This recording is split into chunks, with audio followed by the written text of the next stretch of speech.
Hey Ritter, welcome back to the channel. This is Centaur here, and today we are continuing in our tutorial series, talking through the 7 play styles of bolt action and other tabletop war games. Because this mentality, which was first pitched by the YouTube creator Once Bitten 360 way back in the Warhammer Fantasy 8th edition days, back when tabletop wargaming content on YouTube was pretty sparse, actually, across all games. But he came up with this taxonomy of 7 different kind of wargamer preferences as opposed to list compositions. So this is not what you put in your army, it's why you choose what you put in your army. Okay. And so to get us started off, first of all, just, again, once a huge thank you to Once Bitten 360. He was one of the first YouTubers that I started following in the wargaming sphere pretty heavily, even though I hardly played any Warhammer Fantasy 8th edition. Because really, really good presence, and a lot of my YouTube styles kind of follow from him. So huge thank you.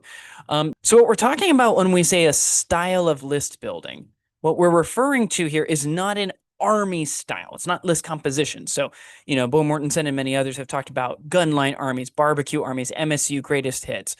That's not what we're talking about. We're also not talking about a style of list building that's tied to a points level, right? So this is not a recon list of 750 points or lower, right? Or something like that.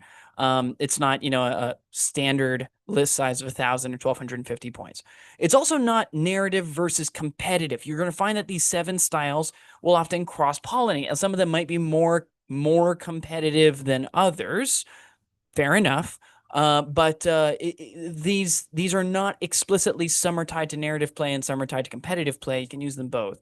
What it is it's your overarching philosophy for how you go about choosing units for your force. And I think it might be helpful for some people to have categories in their mind to help them understand why they don't run things that other people run, or why they do choose to run things even though people say those units don't work, and sometimes even meet with great success. Okay. And so sometimes you're going to find that these playstyles will kind of mix together, but not all of them mix equally. And so to get us started off, we're going to be looking at a German army, and we're just going to be slightly tailoring this German army each time to fit the different styles, so that way you can see what's going on. Okay. And the first style that we have is what we're going to call the current models approach. That is to say, you put out your models in front of you and you say, okay, I got to build an army, and I'm just going to use the models that I have. We're not going to go out and buy anything new.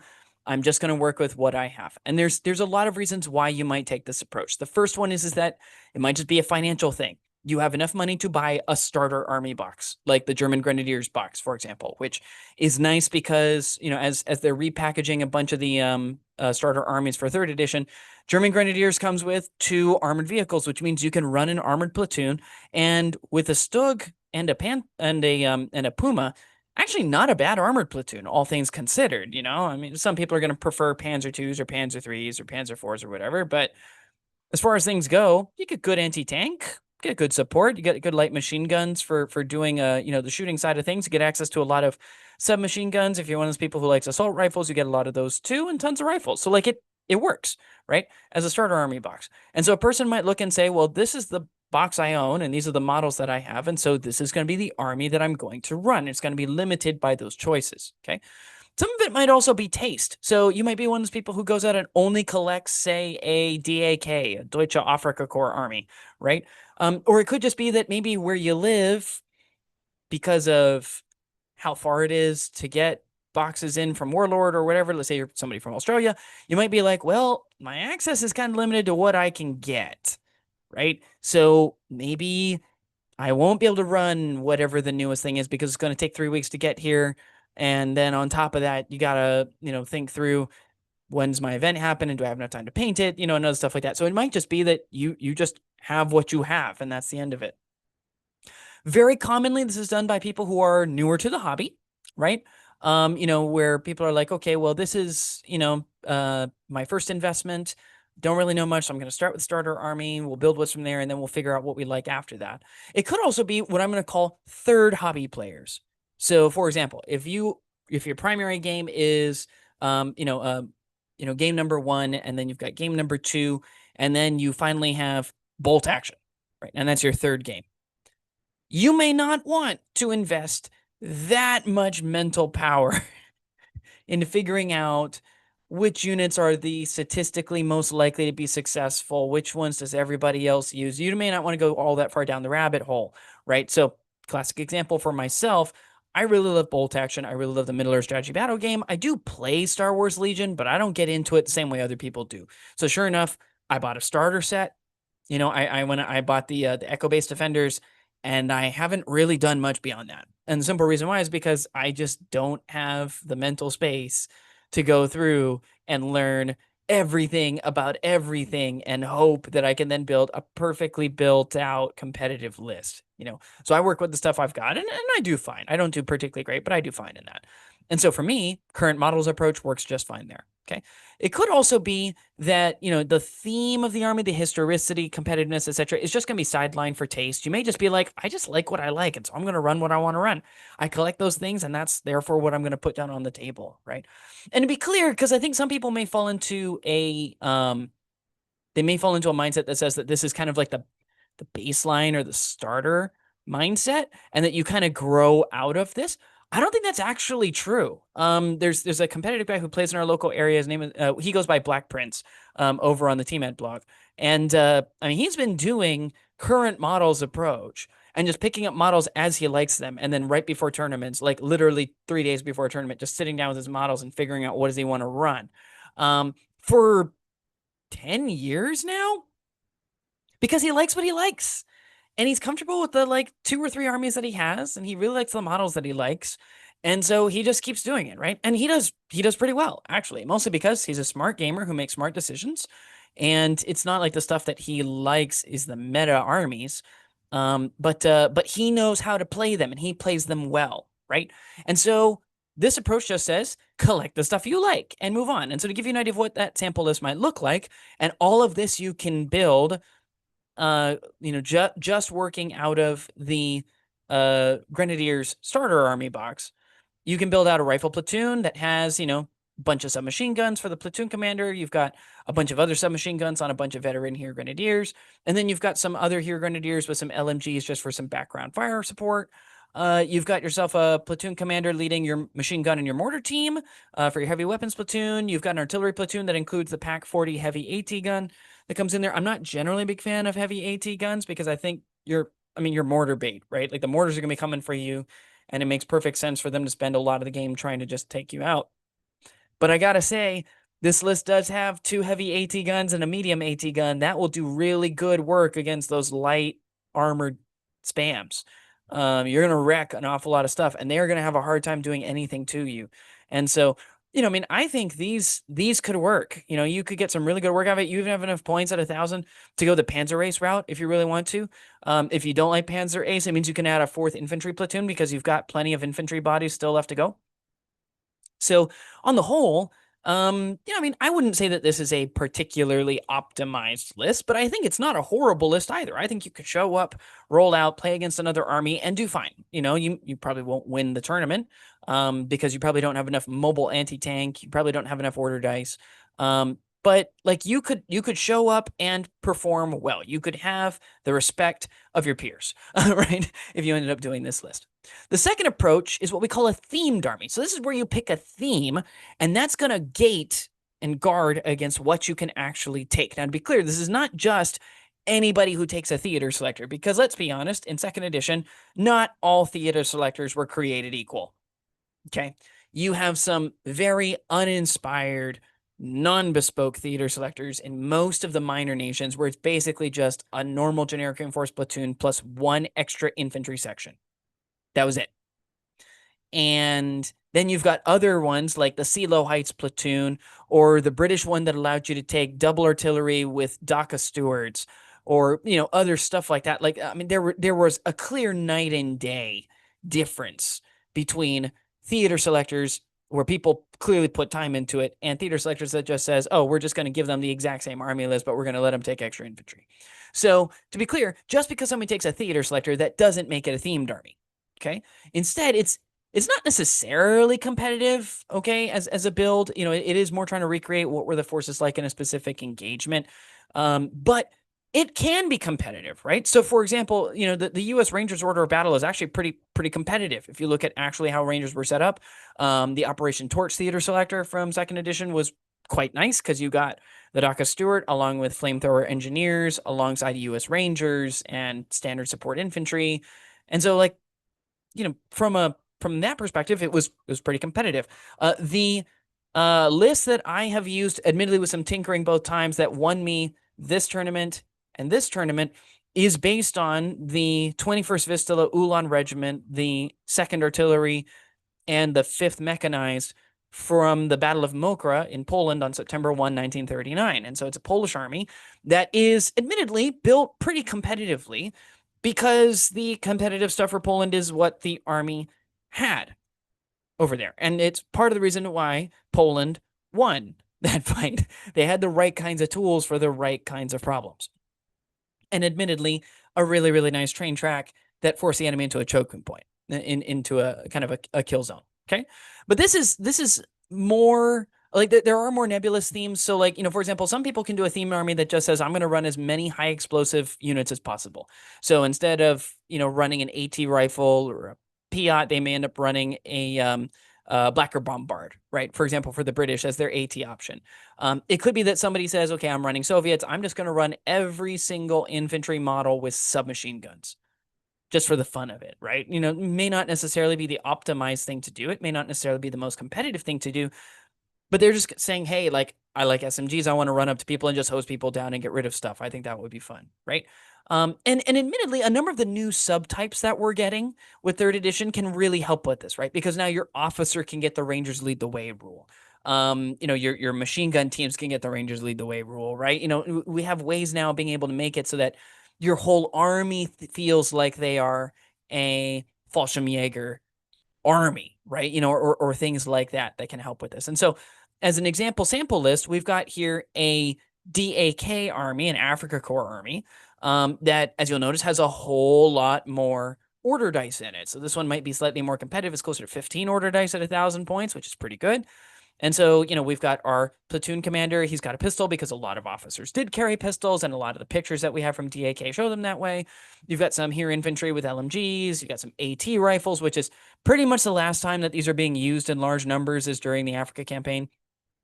You've got platoon commanders leading machine guns and mortars because the defense of El Alamein had a ton of these in various lines of defense. We've got the Panzer III, which not only comes with the starter army, but also they had a lot of them present there. You have the SDKFZ 222, which is also very commonly used out there. And then we've also got an engineer platoon because El Alamein had a pretty substantial engineer corps.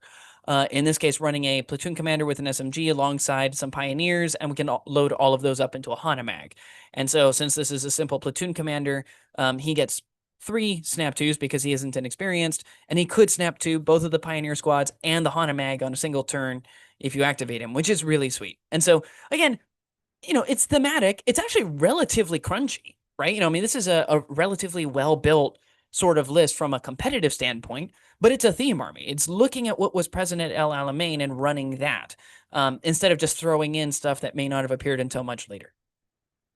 The third style is my personal style. This is the one that I tend to make work, and this is the underdog army. The concept behind this is that I look at the list and I say, I don't think anybody could win with this list, but I think I can win with this list. Right now, this is not an impossible list. This is not you're throwing crazy stuff together that doesn't have synergies. It's not an unoptimal list per se.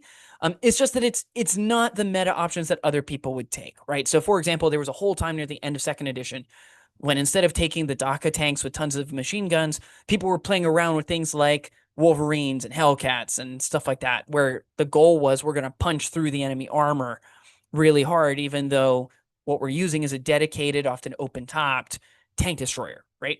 And in 3rd edition, this might take the form of, people who are like, well, I'm going to pass up on the really, really light, cheap, spammable machine gun heavy armor, and I'm going to take the veteran DV9 armor, right? And stuff like that.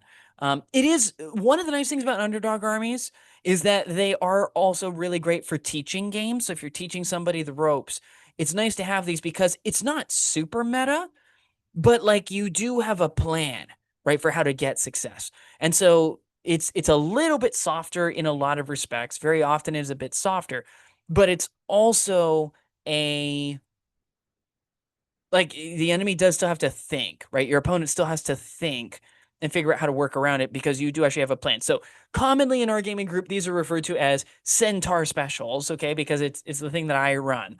But sufficient to say, underdog is kind of, I think, the better term just as an overall list. And so as an example of a sample list, here you go. This is what I would do as a centaur special, okay?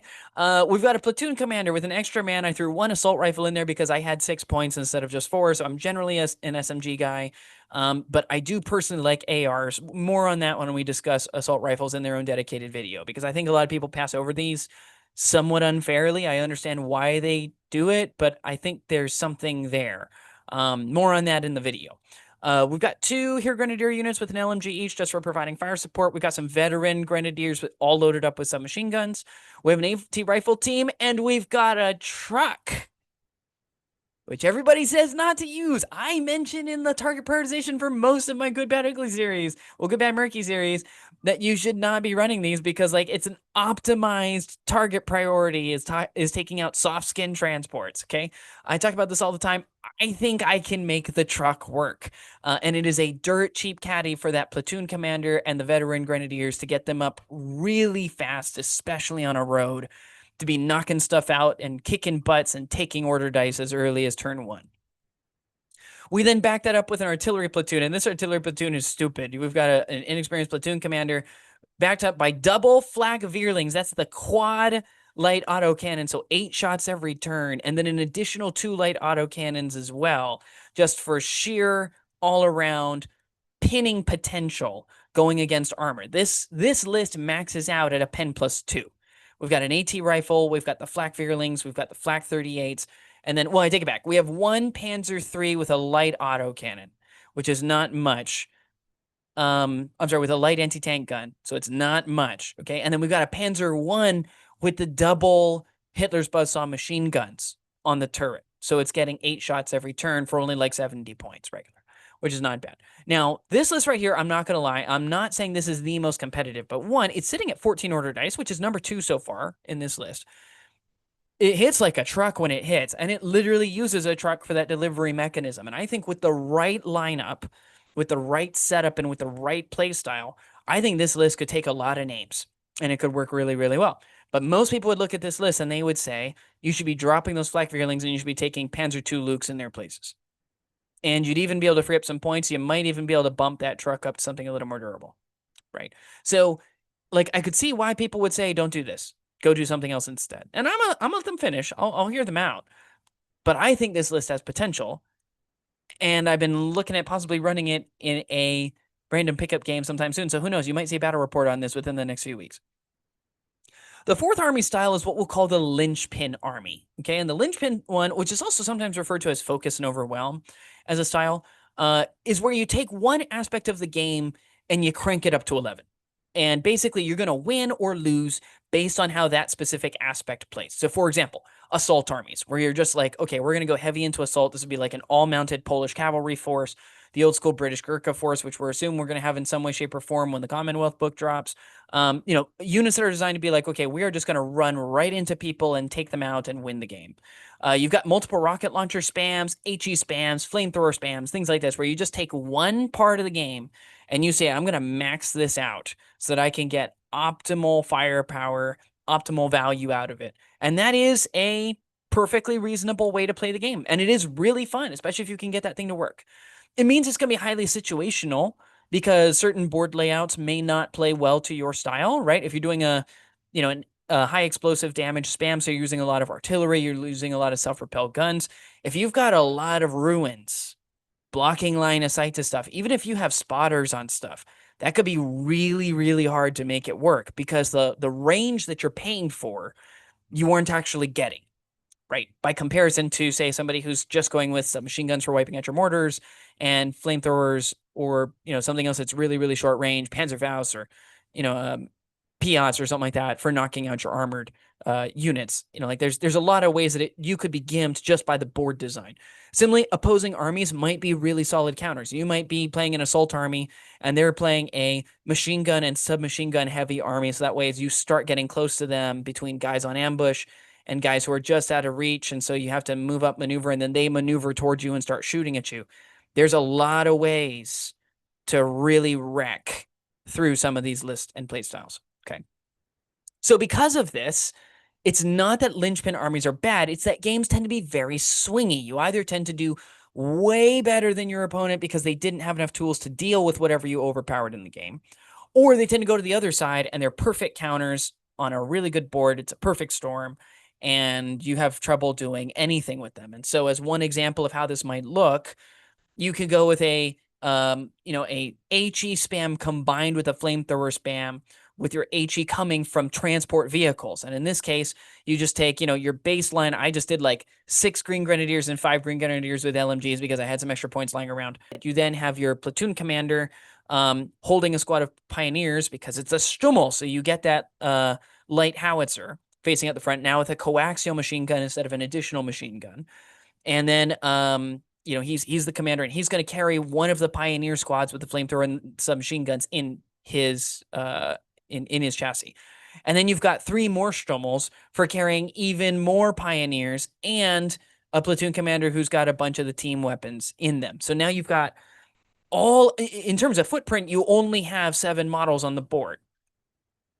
In fact, no, less than that. Yeah, it's just 6. You've just got the 2 Green Grenadiers and the 4 Stummels. So taking advantage of cover is super easy because you only have to hide six models, right? Everybody else is already mounted up.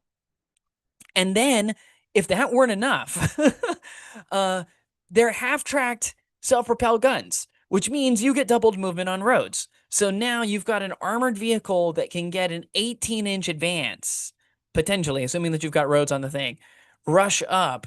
And even though the platoon commanders are only inexperienced, so they're only getting 2 snap 2s, the platoon commanders, if you put them in there right, they're going to be activating the Stummel and then a flamethrower, right? Whether that's a pioneer squad. And you could take the platoon commander out of the one with the 3 flamethrower teams and just put it in the other one that has an extra set of pioneers, in which case, you drop the pioneers, you activate the Stummel, so the Stummel moves up first, the pioneers jump out, and then you've just got the guy in there.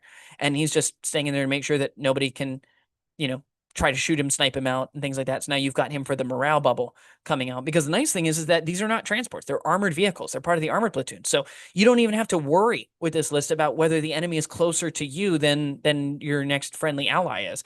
The Stummels aren't going anywhere. They're just going to continue fighting. And so, again, is this optimized? No. But if people are not ready for very fast-moving flamethrowers with a 24-inch move rate effectively, plus the 6-inch rate of range of fire, like you could be burninating a lot of units, 4 units plus whatever the Stummels are knocking out as early as turn 1, which if people are not ready for it, could be demoralizing. Just seeing stuff just vaporize and disappear, especially if the Stummel is able to move up, blow an HE shot or the machine gun shots against an officer, take out that morale bubble, and then the flamethrowers start getting to work. Like this could be extremely dangerous. And it's a linchpin army, okay? The 5th style is the min-max army, and this is typically what people are referring to when they talk about competitive gamers, and especially when they refer to whackers, which if you're not familiar with the WAAC term, it means win at all costs, and I think this is extremely unfair. One, because we talked about this in the whackers versus rivet counters and how that's a complete sham. It's not actually true as a continuum. But more than that, because a lot of min-maxers are not actually just trying to win. That's not the goal. It's the mini game that comes from being a min-maxer. They like looking at it, using their analytical mind, using strategy, and saying, what's the most amount of value that I can get for the points that I'm putting in? So, for example, very commonly right now, we're seeing a lot of people saying, do I really need fanatics, or is stubborn sufficient? And we're seeing a lot of other people saying, do I really need fanatics, or do I just need to keep an officer nearby? Right? So now I don't spend any extra points on any of these guys whatsoever. I may not even need stubborn in order to make sure that my units stick around on objectives. And so because of that, like there's a certain fun and a joy that comes from, I'm going to shave points here, I'm going to shave points here, I'm going to shave points here, and that's going to allow me to then take this that I wouldn't have had before. And that's like its own little mini game all on its own. And I suspect that for min-maxers, that's the actual fun. It's not the actual winning, although because of the fact that they're getting quite a bit of value for the points they're putting out, there is a decent chance that they're going to win. A lot of the people who do end up winning at a tournament are going to be playing min-max armies. Okay. That being said, board design and scenario design can hinder this, right? So, for example, if there is a substantial water feature, amphibious is generally not considered a min-maxed option. A lot of people are going to pass on an amphibious vehicle in favor of something else. Why would I take a ducky truck that is amphibious when I could take a normal truck, save 4 points, and spend those 4 points on something else, like a submachine gun, right? Why would I take an amphibious T was it 50 tank? I'm trying to remember, T40 tank, one of those ones that nobody ever runs, over and against a T60 tank and just pay a few more points to get that light auto cannon. That's a fair question. The reason would be so I don't have to get stuck in a choke point kill zone going over a bridge. That would be the primary reason why, right? And so it's all about trade-offs, right? Like, what are you most likely to need? What can you afford to do without? Do you need flak in a list, right? The preponderance of flak that you tend to see and the easy amount of flak that might appear means that some people are going to look at it and say, well, I don't think I'm going to see an air observer in the enemy army because they're going to assume everybody's going to have a lot of flak.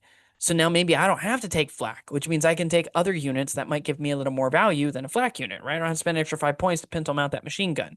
I don't have to spend points on an artillery piece that's stationary. I can take those points and throw them into an armored unit. And so because of that, like, you are going to have to play to your local, national, and international meta. Min-maxing at your local tournament scene might look different from min-maxing at the international scene because what works for you at, if you're comparing yourself to the lists that are present at, the WTC or something like that, you might find that people in your local area, they favor different things. They play with different styles. Scenarios even look different. There's a scenario coming up for the tournament I'll be attending in October where, you have to be able to move objectives in an infantry section as quickly as you can across the other side of the board, but you're not allowed to do it with a mounted unit. So you can't transport. You can't take cavalry squads to move it. You can't gimmick it is really what it comes down to. So now, okay. So do I go with, I'm currently looking at Poland. Do I go with all cavalry or do I take some dismounted infantry? The min-max for that scenario says dismounted infantry are actually going to perform pretty well, right, by comparison to cavalry, because the cavalry wouldn't be able to carry it. I'd be carrying it with something like an AT rifle or an officer, and that would not necessarily go very well. Now, in terms of the sample list, what you're going to see here is a pretty standard current meta sort of approach. First of all, you're going to notice you are looking at 15 order dice at 1,000 points, which is a competitive number of order dice. It's got a inexperienced platoon commander. I didn't have to drop the rifle for a pistol on this one, so I just had to just keep the rifle because it wouldn't have changed anything else that I would have taken. And that way, at least now we've got a 24-inch shot instead of a 6-inch shot, right? So, it's slightly better. We've got 2 infiltrating Spotropen units. So, if we need to stake objectives early on that are near the center, we can potentially do that. We've got 2 units of 5 Panzer Grenadiers with the double light machine guns that allows us to then take the officers, our first casualty in each of those. And that gives you 10 shots from 36 inches, 11 shots total for not very many points, like 85 points, which is not bad at all. We've got a heavy weapons platoon that runs double machine gun teams, and you could even optimize this even more. You could probably drop these to inexperienced, and they would work out just fine. And that would free up 30 points. You could bump the Ostrapins up to veteran if you wanted to, doing that. I decided to keep them regular just because very often I forget when I drop them to inexperienced because I don't generally do that. And so just to make sure I don't cheat, I keep them regular. And then we got triple AT rifle teams just for pin generation against non-veteran, non-damage value, larger than damage value 8 vehicles. And then we've got ourselves Panzer III Offshift G with the second coaxial machine gun, so we could potentially get 12 machine gun shots every turn.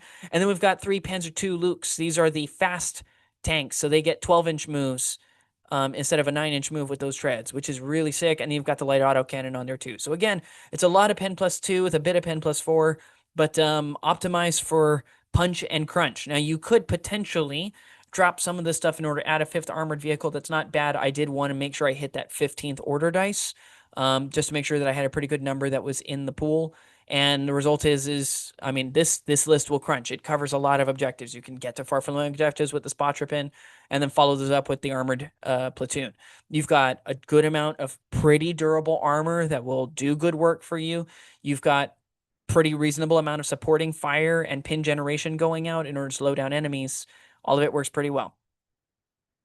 Sixth one here, we've got our reactionary armies. Reactionary armies are really kind of the opposite of linchpin, and to some extent the opposite of min-max, in that they're designed to counter specific aspects of the game instead of leaning into it. So it means that especially if you know that, for example, people are leaning toward damage value 7, damage value 8 sort of armor, it might say, okay, well, then the reactionary army approach is going to say, I'm going to run a bunch of medium AT guns for my main armament because I want to have an easy time removing these. I want to be able to shoot once, and as long as I hit, I'm probably going to do real damage to this thing, right?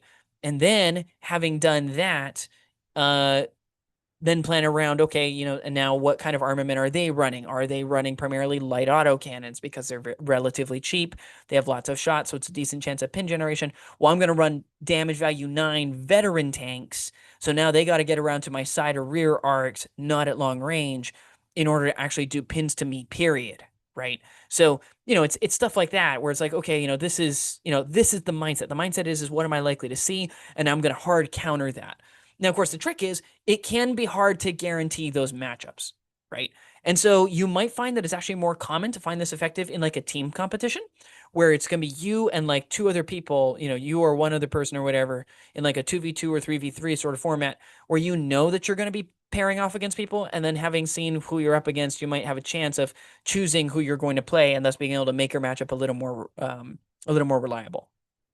Of course, as meta forms, then the reactionary armies begin to rise to counter that, and that will very often create a new meta. We're currently seeing this working out in Scotland, where we start seeing a lot of veteran damage value 9 sort of vehicles. And so to give you an idea of what this might look like, here we've got a 2 platoon with a really big rifle platoon, kind of reactionary sort of army. And so the way this works out is you've got your platoon commander, you got a company commander with an extra dude, because why not have that? You've got a chaplain, because the thinking is that since the enemy might have a pretty good number of order dice, we only have 13, they're probably going to get the first drop, so I want to have an easy way of helping to remove pins before they come, but also because these are relatively cheap order dice that still fits within the 1 platoon, right? So because of that, we throw him in there. We've got 5 Panzer Grenadiers with double LMGs. These guys are not for pushing up. They're just for providing supporting fire. Unless you want to push some of them up, and we'll talk about that a little bit later. And then you've got your AT rifle teams. You've got double light mortar teams, and then you got a Hanomag. And if you want to, you can throw, maybe 2 of those Panzer Grenadier units in there, because then they're probably not going to lose a lot of guys. Even in the event that the Hanomag gets blown up, you're able to get those LMGs in nice and close, which just gives you volume. It may not be as good as if you took submachine guns, because you can fit quite a few submachine guns in for the 30 points you're paying for those LMGs. But hey, it means you have a flexibility sort of thing, right? In the event that you're playing a game where you don't have to close with the enemy, you can just put the company commander inside the Hanomag just to keep him safe from snipers, and you can just put everybody else scattered all around and shoot from long range. You don't have to worry about guys not providing value until they get within 12 inches, right? So like there are flexible trade-offs there. You can do standoff fighting. You can do close fighting with these guys if you want to. And then we accompany that with an armored platoon that includes a veteran Panzer Ace flamethrower, so you can get that +1 to wound and the +1 to the damage chart on the flamethrower, which is interesting. And then you're also taking a Panzer III Oshiv L veteran, so now you're getting a damage value 9 veteran Panzer III with a really big gun. And that would give you pretty good punch capability with both of these, and especially good punch capability against those damage value 7 and 8 light autocannon, really, really light sort of armored vehicles that were planning on doing pin generation as their means of locking down big armor. But now that you're veteran everywhere, at damage value 9 everywhere, their ability to do that is actually quite low. They're not going to do it nearly as well. And then the final style that we have is the toolkit army, okay? This is probably closest to like the greatest hits or mixed bag sort of armies a little bit, in that what you're looking for is a wide range of tools for a wide range of crises, right? And so because of that, you're like, okay, well, I want to have an answer for air observers. I want to have an answer for big armor. I want to have an answer for light armor. I want to have an answer for big veteran squads. I want to have an answer for MSU. And so you start taking a bunch of these, and it results in a really interesting flex of different kinds of units that you're running, which is why kind of greatest hits and mixed bag sort of armies tend to work best with this. And what I've discovered is that these kinds of armies, generally speaking, either tend to be not in the top 5 at a tournament at all because they spread themselves out, jack of all trades, master of none, and so they didn't have enough tools to deal with something else. Or they're at the very top because whatever they fought, they had tools for, and it worked for them. And so I imagine actually a lot like Linchpin, this can be extremely swingy. It's going to be very chaotic because you're either going to have sufficient tools to deal with stuff or not enough of a tool to deal with stuff. And the result is you're going to fluctuate, right? You may win one game really big and you may you may lose another one like utterly and completely is what might end up happening. And so to give you an idea of what this could look like, you could run a rifle platoon with a really, really cheap commander. You could run some Stug escort infantry, the thinking being here, well, we want guys that we can move up, but we don't want to pay for an additional transport. We got a bunch of Panzer Grenadiers that we can throw in with a platoon commander into the Hanomag. We got a light mortar team just because I had the points lying around and I wanted the extra order dice because, I mean, even here we're only at 12, which is not a lot, okay? But the thinking is we've got some supporting fire. We've got some ability to transport troops up. We've got some machine guns for providing supporting fire from downrange as well. And then we've got a Stug 3 for transporting dudes, but also with a couple of machine guns just for helping to deal with stuff in case we need it. And then we've also got a Panzer 3 machine gun tank as well for dealing with large groups of enemy infantry. So now we've got our big heavy AT gun and a light AT gun for helping to deal with enemy armor. We've got supporting fire in the form of light machine guns, medium machine guns, and a light mortar team. We've got ability to transport large numbers of people up pretty quickly to get them where they need to go. We've got some submachine guns with the Belgate infantry. We've got you've got a wide variety, but you can also kind of see here where, okay, on the one hand, this would perform pretty well against certain types of armies, but maybe not so much against others. And so toolkit, I think, can be a little bit tricky. You're trying to deal with every single potential kind of threat and have an answer for all of it, right? That's the reason why we pintle mount the machine guns, is just in case there's an air observer, but we're wasting 10 points if that doesn't happen, right? If the enemy is doing a gun line approach, damage value 7, damage value 9, damage value 8 is fine for moving the men up, but if they're just shooting at the Stug, they're going to make the infantry dismount, so we may not get over there very easily with the Stug, with the Belgate Stug escort troops. So it's just tricky, right? In terms of trying to get everything to land perfectly, it doesn't always work with a toolkit approach. So what does this mean? I think fundamentally, when you're looking at these 7 styles, what is the point? The point is get to know yourself, right? Know thyself, right? To take advice from one of the oldest manuals on warfare, right? Know why you do what you do. You may look and say, I see all of those lists being reviewed by people, in preparation for a big tournament and being like, but I don't like that playstyle. I don't want to do that. Don't feel bad. It just means that's not your style, right? Find the style that works for you. The other advantage of knowing your personal playstyle is that it helps to guide your purchases that you're going to make in the future. If you're like, well, I only like running the things that I think are cool, then only buy the things that are cool. Go out and buy the King Tiger. If you think it looks awesome, go buy it and then find a way to make it work, right? If you're one of those people who's like, well, I really want to know what works in the game versus doesn't work in the game because I don't want to be the guy who shows up to play, especially if I got to drive for a really long ways in order to get to wherever my friends are playing and then lose every single week. You don't want to be one of those people. Fair enough. That makes sense. So take a look at some of the lists online. Take a look at what other people are doing. There are people out there like Bo Mortensen who I'm sure would be glad to have you reach out and ask, hey, I'm thinking about playing, 3rd edition British. What kinds of things do you recommend? And very often, a lot of these content creators, they have videos talking about it. When the Tabletop Tommies end up reviewing a specific army book when it drops, when Brushworks Miniatures and 2 Days Gaming end up reviewing stuff, you'll find that they're going to review it. When Bo Mortensen drops his content on it, he's always thinking within a competitive mindset. So just listen to what these guys have to say if that's what you're thinking, go on Easy Army, build out some army lists before you end up buying anything, and figure out what you would actually need, and then go out and see, does the starter army work for you? Do you need to buy some extra kits to go on top of that? What can you get that will help to make it work?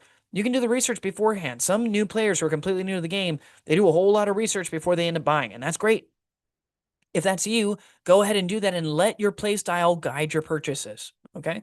It also gives kind of a starting point for adjusting your lists, right? So if you start playing with one thing, you're like, I'm finding that mortars are just not working for me. I don't like the ranging in. It's not reliable. It's not what I want. So now I'm going to maybe lean a little more into infiltrators, or I'm going to lean a little more into flamethrowers, right? Or whatever. Diversify your options. Maybe build a list and then email it to Bo Mortensen. Go to literally any of his videos. I think he typically leaves the email address right there in the description, and just say, "Hey, Bo, I'm new. This is one of my first videos. Oh, one of my first lists that I'm creating. Like, do you have any advice on what I can do better, what I can do differently?" And what you might find is he'll give you some really good feedback that might be useful for you for figuring out how to play competitively. Obviously, if you're playing narratively, that might just mean buying a book, cracking it open, and seeing what people did. But fundamentally, one of the big benefits of knowing your playstyle is that you get to have more fun, especially with your local friends, because you now know what you like, what you value. You get to play around with it and try it out and test it out and see what works for you. And I'm all in favor of people having more fun because, frankly, when you are having fun playing the game with people who like playing with you, you are actually winning bolt action. It's not about who wins the scenario. Fundamentally, it's not about who wins the tournament. It's not about who wins national or international championships. If you don't get to play with people that you like playing with, or if you don't enjoy playing the game, you're not winning.